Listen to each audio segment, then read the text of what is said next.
Hey everyone, it's Rebecca. Welcome back to Life Skills Housing Smart. So, we are actually on the last module of Housing Smart. So, congratulations to that.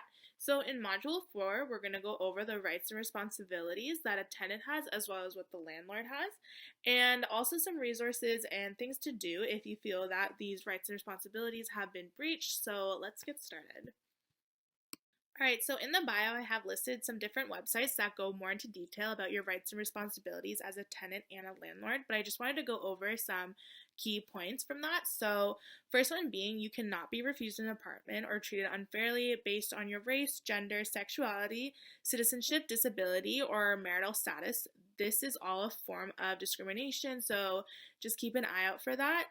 As well as if you want to move out, you are allowed to, but you must give your property owner 60 days notice. As well as tenants are responsible for paying your rent on the day that it's due in the full amount. As well as tenants are responsible for fixing any damage that they made or their guests have made.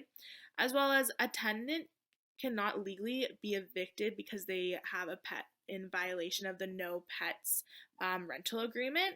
Basically, what happens is if a landlord suspects you're going to move in with pets, then they don't have to take you on as a tenant. But let's say you sign your lease and then you're living there and you decide to get a pet, they cannot legally evict you. I think that's something that not a lot of people know. I didn't know that for a while, so it's very important. As well as you must have access to heat, hot, and cold water and electricity and fuel. Your landlord cannot shut off these services even if you have not paid rent. So this is a right that you have as a tenant. As well as if your landlord does try to evict you, you have the full-on right to a hearing with the landlord and tenant board to solve the issue if you feel you are being treated unfairly or you were evicted for not a reasonable reason. As well as it's your right and responsibility as a tenant to honor your lease and tenancy agreement that you made with your landlord.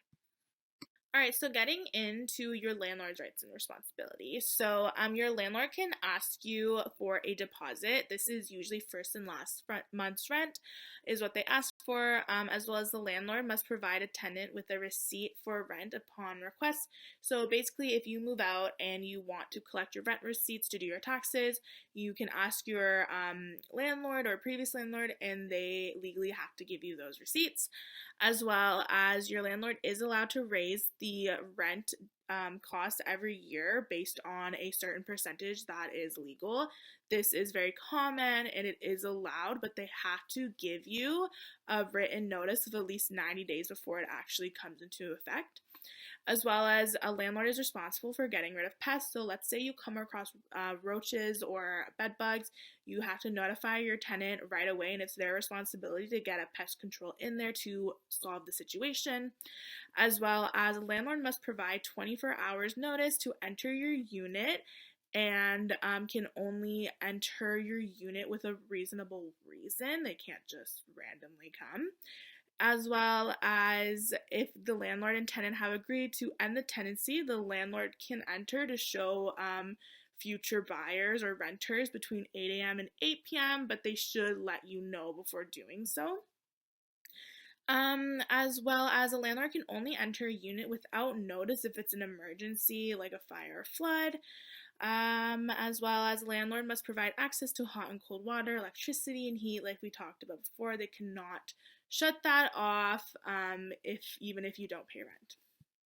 All right, so let's say you're in a situation where you feel like your landlord is not doing something right, or you feel like it's illegal, or you just feel like you're being treated very unfairly for something. Where do you go? Who do you go to for support if these issues arise? So, a place you can go is definitely the Landlord and Tenant Board. This is probably the best place to go. They deal with everything related to issues and conflict between the tenant and the landlord and ways to resolve it. So, I have this all linked in the bio as well, all these resources. As well as you can always call legal aid. When you call legal aid, they don't charge you for legal advice. So, even just calling them and asking their opinion and advice on what you should do and what steps you can take, their number is also linked below.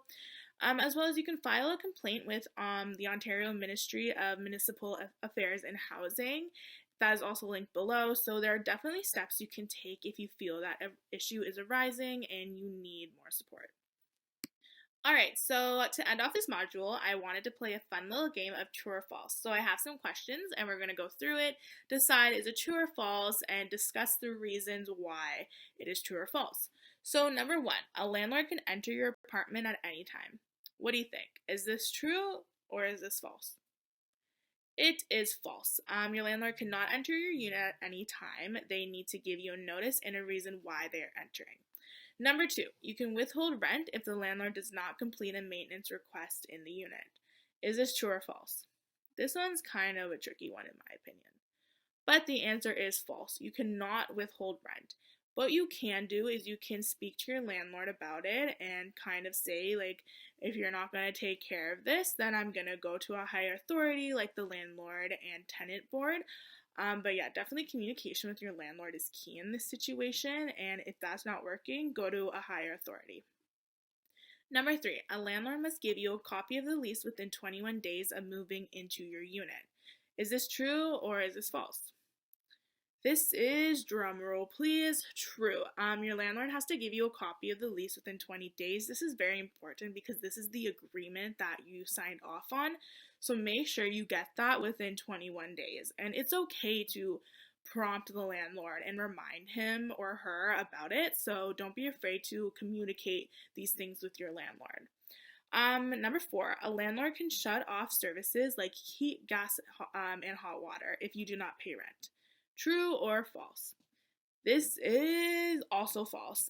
They cannot do this. This is your right as a tenant to not have these important services shut off. So definitely if this happens, go to one of the higher authorities. Number five, you can have as many people living with you as long as you pay the rent. This is actually false. In a lot of agreements, the landlord will go over how many people can be in the unit. And honestly, it's just important to be honest with your landlord and let them know how many people are staying there so you don't run into any other issues. You don't have to tell them if you have kids or if you're pregnant, but if you're planning on having a lot of people living there and they have a rule or agreement about there only being a certain amount of people that can live there, then it's important to not breach that and to keep that agreement with your landlord. And number six, a landlord can change the locks without notice as long as they give the tenant a new key. This is true or false? This is true. So a landlord can change the locks without notice at any time, but they do have to give you a key. There can be many reasons why a landlord changes the locks, but the rule is they need to give you the key, of course, so you can get back in. But yeah, there's no way that you can get mad at a landlord for this because it is their right and responsibility to do this. Alright, so that's it for Module 4 of Housing Smart, and that's it for Housing Smart. We completed the unit. So I hope you guys enjoyed, and I hope you guys learned something or took something from this unit. It is definitely a lot of very informative and important information. So as always, we have a little quiz to test your knowledge. So if you want to be entered to win a gift card, the link for this quiz is below, and as always, you just send a screenshot of the quiz done, and you'll be entered. So yeah, I will see you guys next time.